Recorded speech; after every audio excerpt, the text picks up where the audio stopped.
Hi guys, so today I'm going to show you how to add a person on the FamilySearch app. Pretty much anything that you can do on FamilySearch.org, you can do on the FamilySearch app. So I'm going to show you how to add a person. But first, let me show you how you get the app. So if you're a Droid, go to your Google Play Store or your Play Store. If you are iPhone, do whatever it takes in iPhone world to download apps. I don't know what that is, sorry. And you just look up FamilySearch.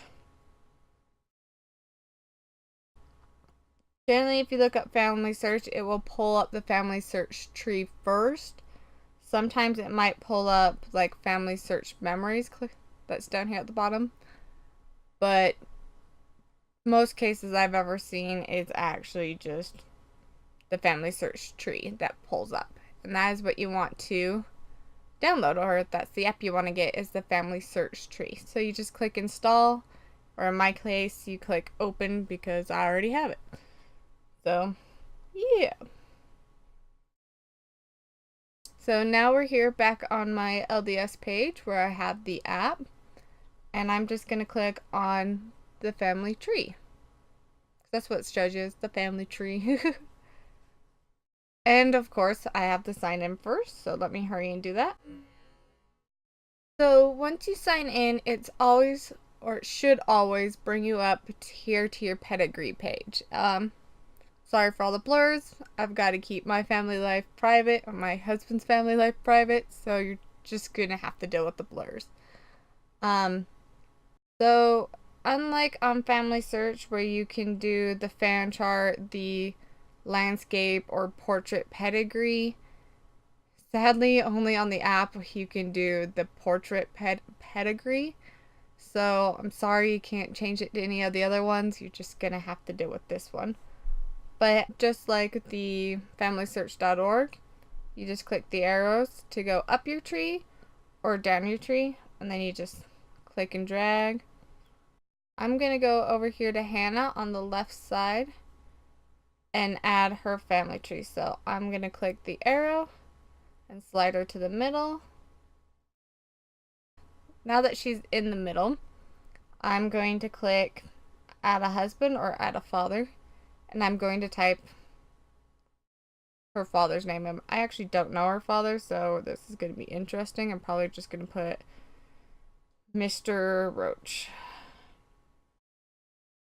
Okay, then I can click continue. Deceased. Then it's going to ask for all the birth and death information. I don't have his because I don't know who he is. So I'm just going to click continue. And it's going to pull up, just like on FamilySearch, a list of people who actually might be who I'm looking for. So anybody who has the Mr. Roach.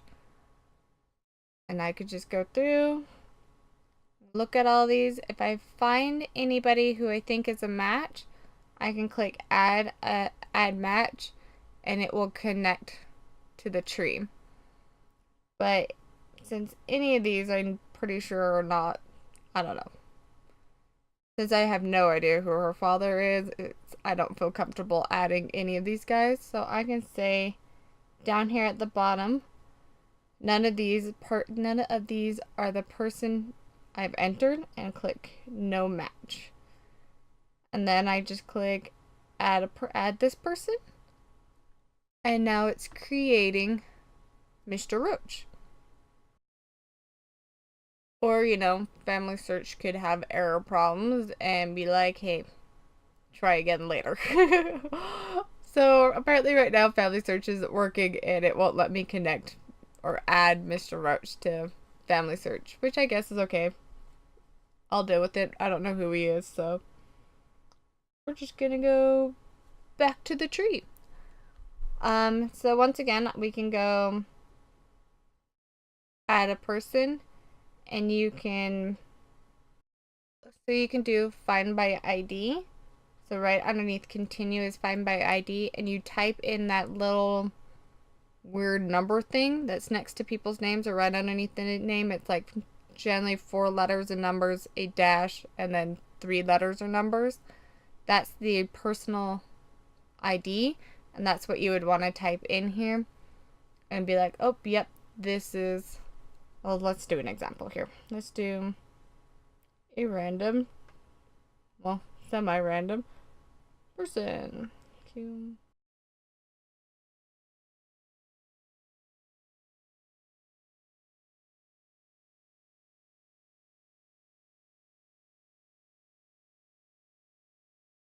Okay, now that I've typed an ID for somebody, we can click continue,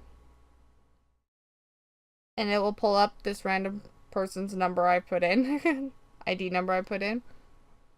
And I'd be like, oh, yep, that's them, and I can click add and add them to my family tree. This is actually how you connect trees. So if you have a brother and sister that you want to connect FamilySearch trees to, you're going to have to go to your closest living relative. So if your parents are alive, you put the parents in, but if your grandparents are dead, this is where you can connect IDs and connect the deceased IDs, and then your trees will all be connected. It only works for deceased. Living information you cannot connect because of privacy laws. So another way we can add a person is going to like Hannah's personal page. So I just clicked on Hannah's name and it brought us up to her personal page. It's pretty much the same as FamilySearch. You know, you have the details page where it has all the birth and death information.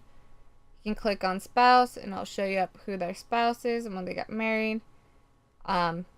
Children, you can click here for adding a children or another spouse. I will probably do it to adding a parent. You can click on parent. It'll show you the parents or how to add a parent. Sources, pretty much show you the sources. Memories, what we have of Hannah. Charts that you can view of Hannah's family. And then her ordinance page and what ordinances that have been done for her. So I'm going to go back to parents and I can go add a parent. And once again, I can type Mr. Roach. Oh, I should probably keep it in capital. And click continue. Oh, he's a male. Sorry. Let me make sure he's a male first. And click male. Then click continue. Then say he's deceased. And then I can fill out all that deceased information. And click continue. And it's the same thing that we did earlier. So back, and it'll bring us here to Hannah's page.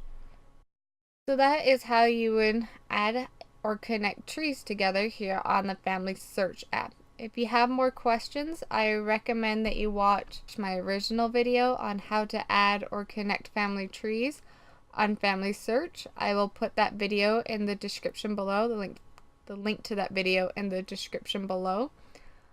Yeah.